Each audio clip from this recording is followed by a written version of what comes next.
नमस्कार दोस्तों, आप देख रहे हैं 4 PM महाराष्ट्र और मैं हूं मयूर परीख।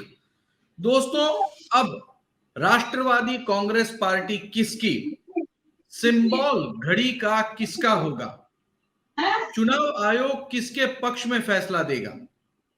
मामला पूरी तरह से अब कानूनी हो गया है।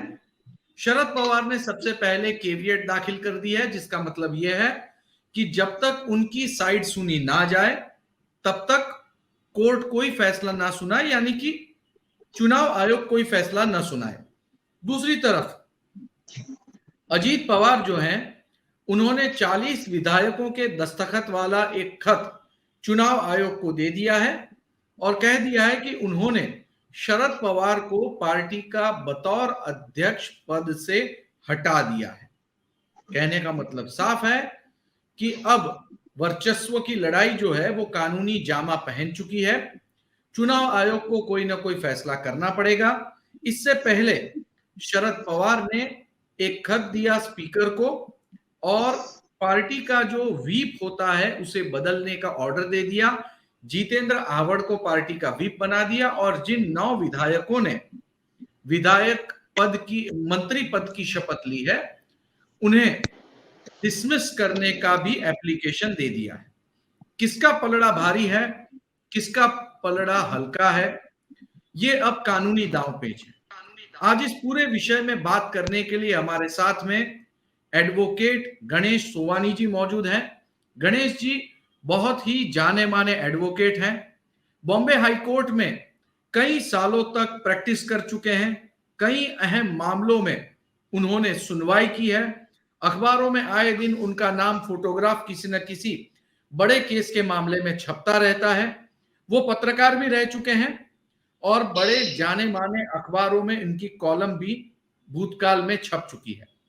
गणेश सोवानी जी, 4 PM महाराष्ट्र में आपका स्वागत है। नमस्कार। हम आपसे जानना चाहते हैं कि एनसीपी पार्टी का कॉन्स्टिट्यूशन क्या कहता है।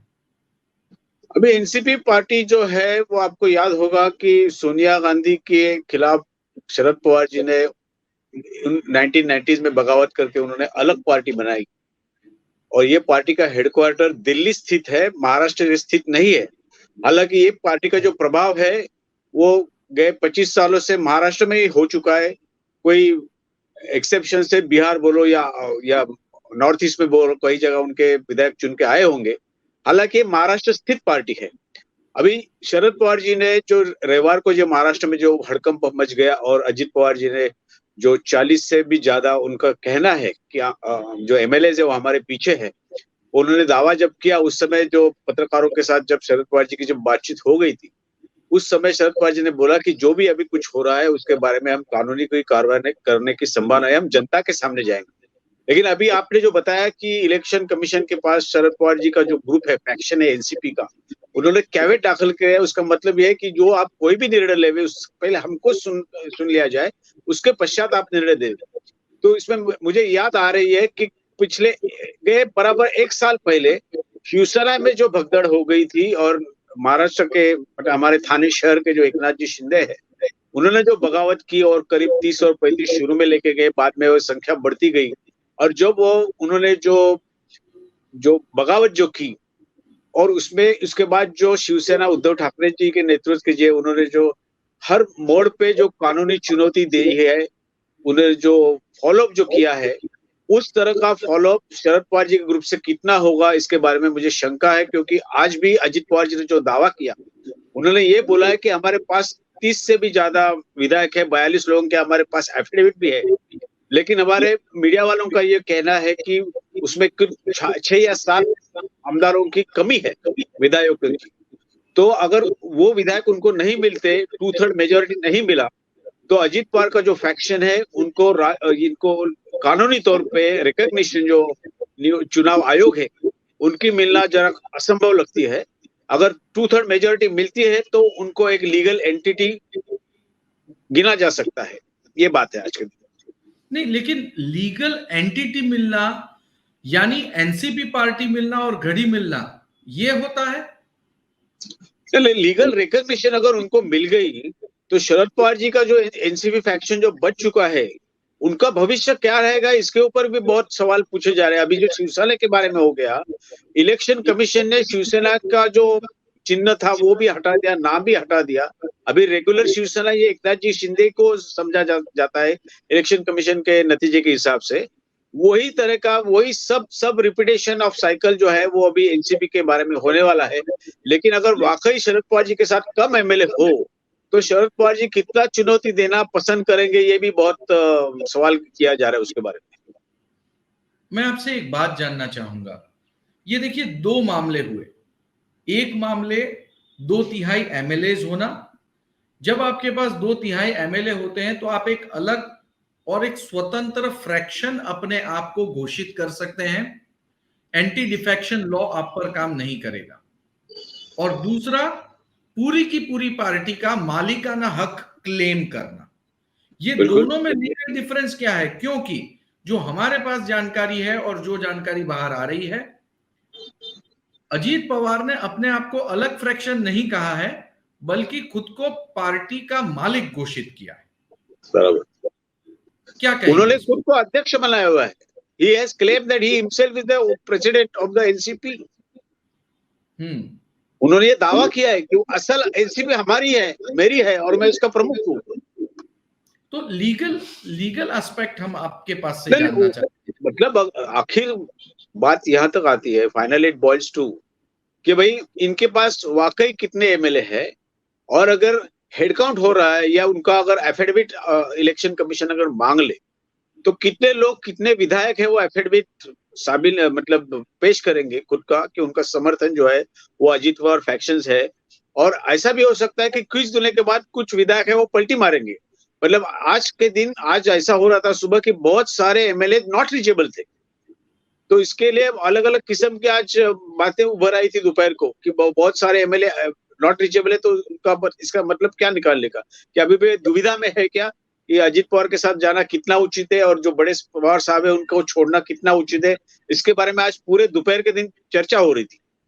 तो finally it will depend upon the head count और कितने वाकई एमएलए है उन्होंने प्रक्रिया पत्र दिया हुआ है, और क्या इलेक्शन कमीशन इनके जो एफिडेविट्स रहेंगे, जैसा शिवसेना ने भी एफिडेविट दिए थे, शिंदे के गठ में भी इलेक्शन कमीशन के पास एफिडेविट गए थे, वो कोई हजारों की संख्या में तादाद में थे वो।